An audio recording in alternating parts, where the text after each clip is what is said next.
He thought a podcast would be safer than television. No live audience to heckle him, no studio band to puncture the mood, no host trained to weaponize applause, just two microphones, warm lights, and a man who smiled like he was there to listen.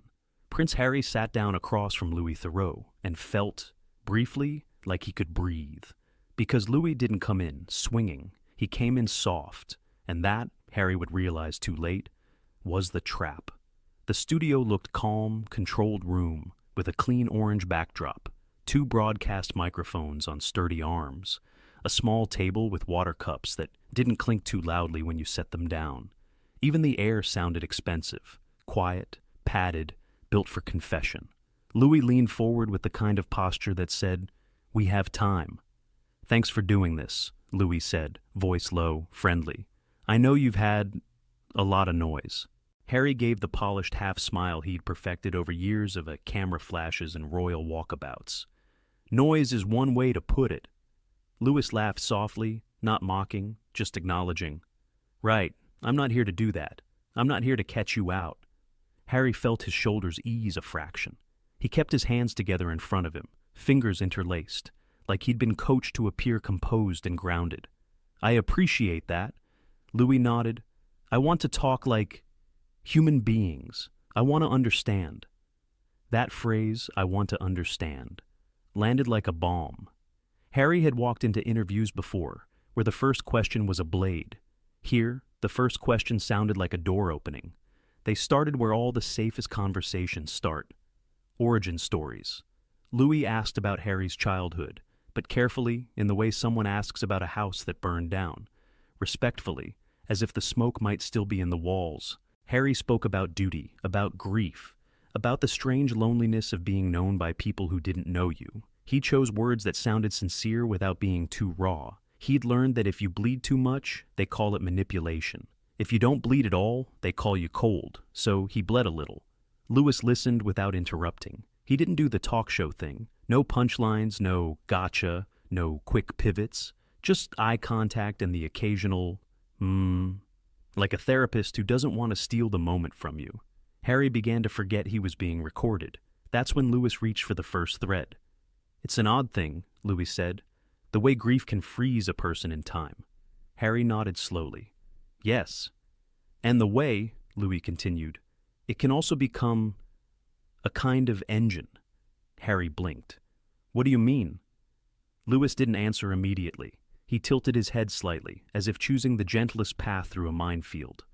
Some people lose someone and then spend the rest of their life building a wall around that loss. Others build a stage on top of it, not to be cruel, just...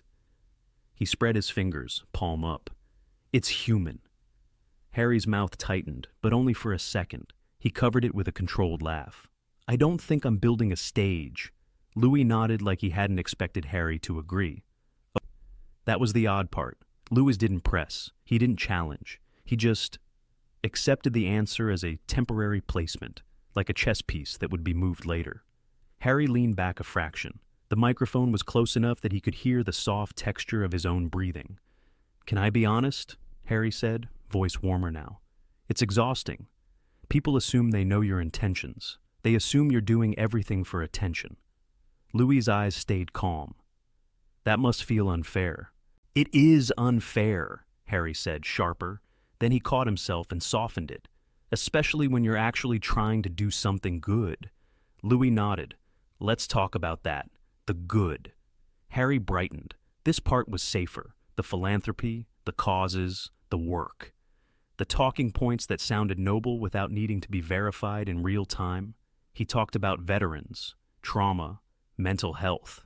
He spoke about purpose with enough conviction that you almost believed purpose had always been part of the plan, not something he'd grabbed after everything else fell apart.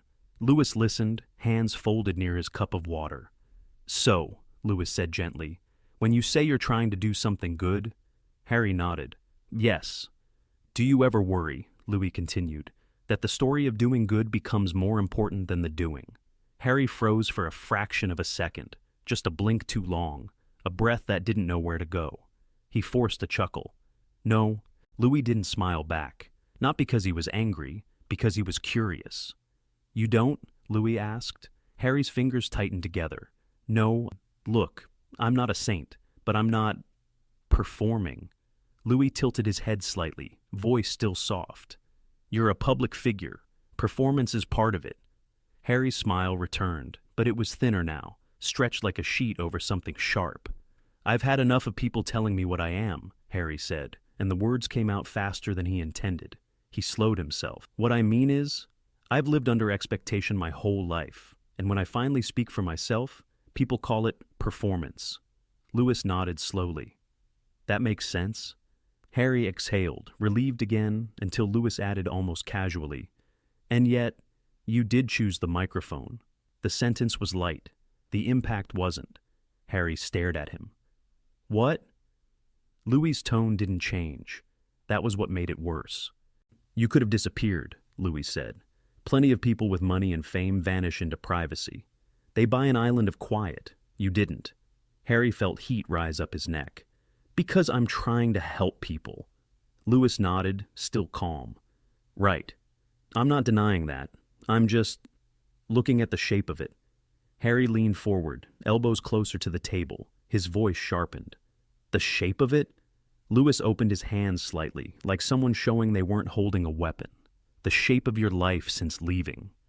The way everything becomes content. A book, a documentary, an interview, a statement, a response to a response. Harry's eyes narrowed. So what are you saying? Louis paused. The room felt suddenly too quiet, as if the walls were listening now. I'm saying, Louis replied carefully, that some people feel like they can't tell where your pain ends, and your brand begins. Harry's jaw tightened, and for the first time since the recording began, the polished print slipped, just enough for something raw to look through. That's insulting, Harry said, and there was no laugh this time. Louis didn't flinch. He didn't apologize. He didn't retreat. He simply held Harry's gaze and said gently, Is it? Harry stared at him, fingers loosening from their interlaced grip, hands separating like they were preparing for a fight he hadn't planned to have today. The red recording light blinked quietly, and Harry realized, with a slow, cold certainty, that Louis wasn't attacking him at all. He was doing something far worse. He was letting Harry hear himself. Harry drew a breath, about to answer, about to reclaim the room, the narrative, the control. When Louis added one more sentence, softer than the others, almost compassionate, Do you ever worry that if the title disappeared, the story would have to stand on its own? Harry's eyes hardened, his mouth opened, and the air between the microphones suddenly felt like a cliff. Harry didn't answer right away. He did the thing people do when they're trying not to explode. He smiled like he'd been handed a joke he didn't find funny. His eyes held Louis, but the smile didn't reach them. The studio lights made everything look warm, yet the air between their microphones felt cold enough to crack. Louis stayed still. No smugness, no victory lap. Just that calm, patient stare. The kind that didn't demand a response, because it assumed the response would come on its own. Harry finally spoke, slowly, as if each word had to pass through a filter first. You're framing it like I'm selling something. Louis nodded once. I'm asking if it feels that way to you. It doesn't, Harry snapped, then caught the edge of his own tone. He softened it into something that resembled politeness. It's not like that. Louis glanced down briefly at the notes on his lap, not to hide, but to re-enter the conversation through another door. He said, Then help me understand something. Harry's fingers tapped once on the table, quiet but sharp. Go on. Louis's voice stayed gentle. When you speak about privacy, you also speak publicly about very private things, in detail.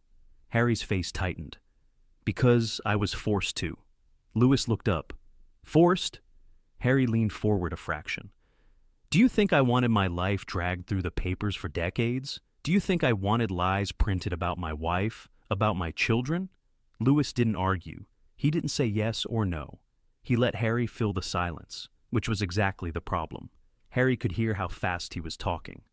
So, when you ask about titles and stories and brands, Harry continued, it's like you're ignoring context. The context is that I'm reacting to a machine that never stops.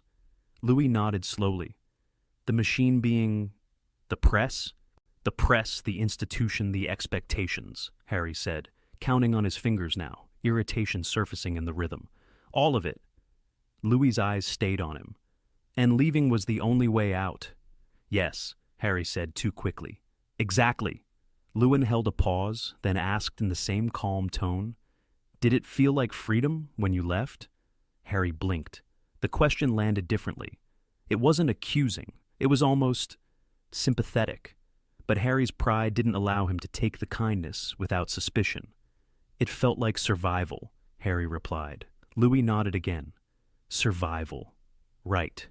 He hesitated, then added softly, "And yet, you're still orbiting it. The family, the history, the conflict." Harry's eyes narrowed. "Because they're still doing it." Louis tipped his head. "Do you think they are? Or do you think the story needs them to stay relevant?" The sentence was spoken like a feather. It hit like a brick. Harry's jaw tightened. "That's a ridiculous thing to say." Louis didn't flinch. "Is it?"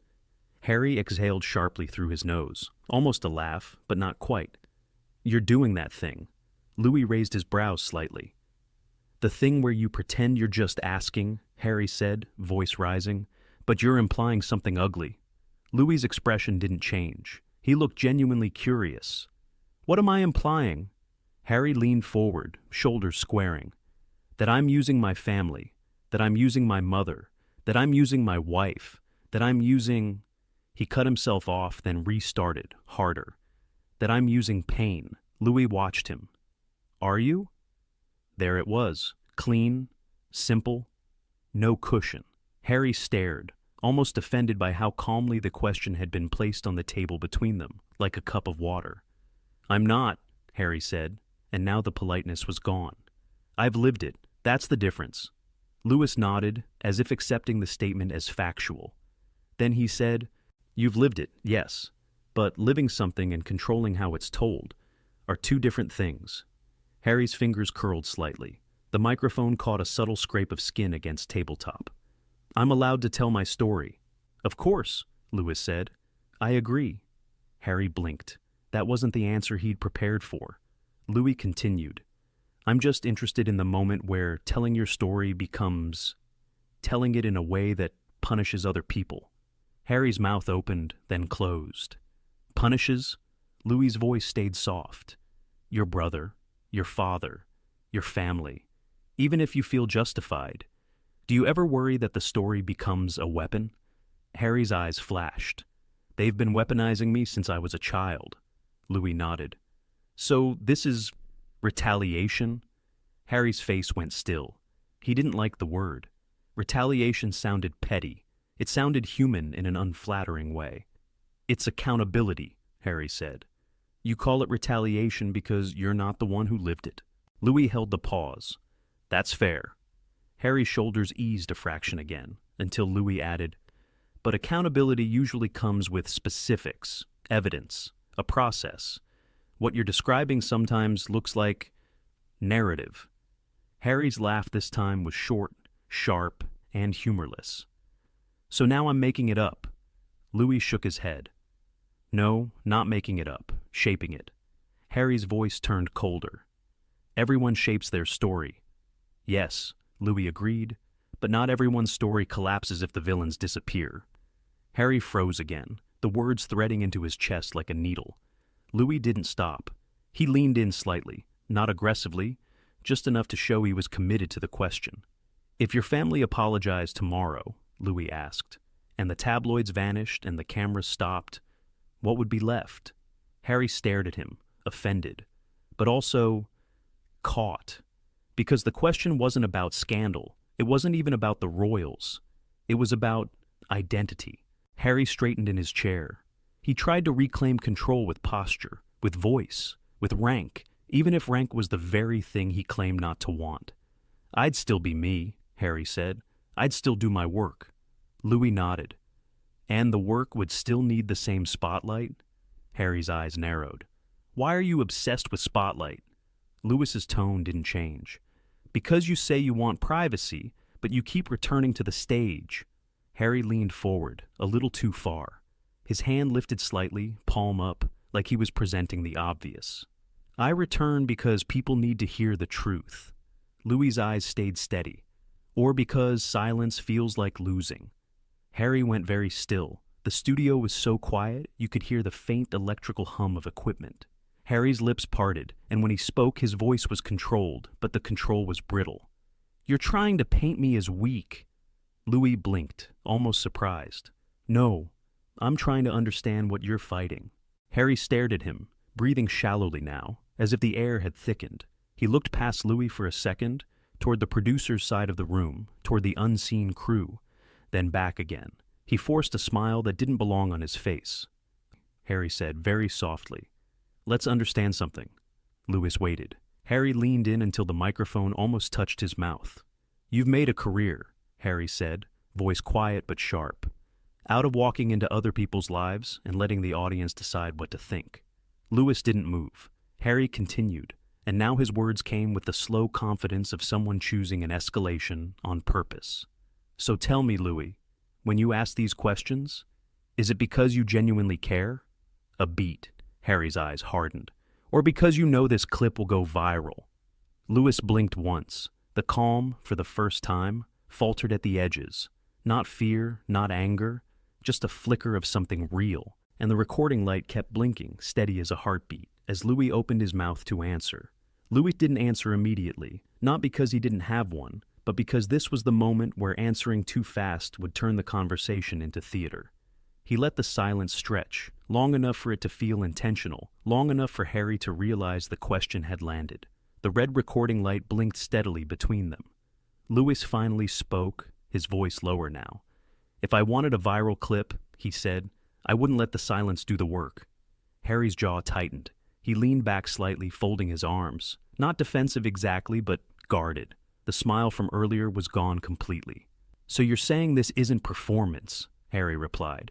"I'm saying," Louis said carefully, "that performance usually looks louder." Harry let out a short breath. "You think I'm being loud?" "I think you're being precise," Louis said, "and precision usually comes from rehearsal." Harry's eyes snapped back to him. "That's insulting." Louis didn't deny it. "But it can also be survival." Harry's fingers flexed against his sleeve. "You keep using that word like you own it." Louis nodded. "You're right, I don't." Harry leaned forward again, unable to stay still now. "Then stop psychoanalyzing me." Louis's tone stayed level. "I'm not analyzing you. I'm listening to the structure of the story." Harry frowned. "The structure?" "Yes," Louis said. "What comes first? What comes last? Who is allowed to be complex? Who isn't?" Harry scoffed quietly. "My family had plenty of complexity when they were tearing me apart." Louis tilted his head. "Did they tear you apart, or did they refuse to change the script?" Harry's voice sharpened. "You don't get to tell me what my family did." "I'm not," Louis replied. "I'm asking whether the conflict is about harm or control." Harry laughed again, this time louder, edged with disbelief. "You really think this is about control?" Louis met his eyes. "Don't you?" The question sat between them like a live wire. Harry stared at Louis for a long second, then shook his head slowly. "You see," he said, "this is why people don't trust interviews like this." Louis raised an eyebrow. "Because they ask questions?" "Because they pretend to be neutral," Harry said, voice rising just a notch. "But neutrality always favors power." Louis nodded. "And who has power here?" Harry didn't answer right away. His gaze drifted, then returned. "They do," he said. "The institution, the press, the crown." Louis's voice stayed soft. "And you?" Harry stiffened. "What about me?" "You have an audience of millions," Louis said, "a platform most people will never touch." Harry leaned back, lips pressed together. "Because people want to hear the truth." Louis didn't argue that point. He approached from the side instead. "Do you think," Louis asked, "that the truth changes depending on who tells it?" Harry hesitated, just for a fraction of a second. "No," he said. "This is the truth." Louis nodded. "Then why does your version leave so little room for anyone else's?" Harry's voice hardened. "Because their versions erased me." Louis leaned in slightly. "Or because letting them speak weakens the narrative you've built." Harry's hand came up, palm outward. "There it is. Narrative again." "Yes," Louis said, because narratives protect people. Harry laughed, bitter. They destroy people too. Louis didn't flinch. Only when they're weaponized. Harry leaned forward suddenly, eyes sharp. You keep saying weaponized, I'm enjoying this. Louis held his gaze. Are you? Harry opened his mouth and stopped. The pause this time wasn't strategic. It was uncomfortable. Real. Harry looked down at his hands. When he spoke again, his voice was quieter, but more dangerous. I didn't ask for any of this, he said. Not the title, not the attention, not the expectations. Louis nodded. But you're still choosing which parts to keep. Harry looked up. Because I have to. Or because, Louis said gently, without them, you don't know where you end. That one hit. Harry's posture shifted, like someone bracing internally. That's a cheap shot. Louis shook his head. It's an honest one. Harry leaned back, crossing his legs now, adopting a posture that screamed control. Let me ask you something. Louis waited. You've interviewed extremists, cult leaders, people who lie for a living, Harry said. You sit across from them, calm as anything. Louis nodded. Yes. Harry's eyes narrowed. Do you think I belong in that category? Louis didn't smile. No. Harry exhaled sharply. Then stop treating me like a case study. I'm not, Louis said. I'm treating you like someone who believes deeply in their own story. Harry's voice rose. Because it's my life. And that's exactly why it matters how it's told, Louis replied. The tension in the room was no longer subtle. It hummed. Harry leaned in again, his voice low. You think you're exposing something. Louis replied just as quietly. I think you're revealing it. Harry's jaw clenched. You want a headline? Louis shook his head. I want clarity. Harry laughed once more, sharper now. Clarity at my expense. Louis's eyes didn't leave his. Truth usually costs someone something. Harry's patience finally cracked. So, what is it you want me to say? Harry snapped. That I'm wrong? That I should shut up and disappear? Louis answered without hesitation. No. Then what? I want to know, Louis said, voice steady, whether the man sitting here still knows who he is when the cameras turn off. The room went silent again. Harry stared at him. This time not angry, not defensive, but exposed. And somewhere off camera, a producer shifted in their chair, sensing that this conversation was no longer safely contained. Harry swallowed. When the cameras turn off, he said slowly, I don't stop existing. Louis nodded. I didn't say you did. Harry leaned closer, eyes locked. Then don't imply that my silence would mean nothing. Louis met him halfway. I'm implying that silence might mean everything. Harry inhaled sharply, his composure thinning like glass under pressure. This is crossing a line, he said. Louis's voice was calm, but firm. You crossed it first, when you asked if I was chasing virality. Harry stared at him. The silence this time wasn't thoughtful. It was volatile, and everyone in the room could feel it. This wasn't building toward resolution. It was building toward something breaking. Harry stood up without warning, not dramatically, not angrily, just decisively. The chair scraped softly against the studio floor, a sound far louder than it should have been. Louis didn't move. He didn't speak. He only looked up, his expression unreadable, but alert.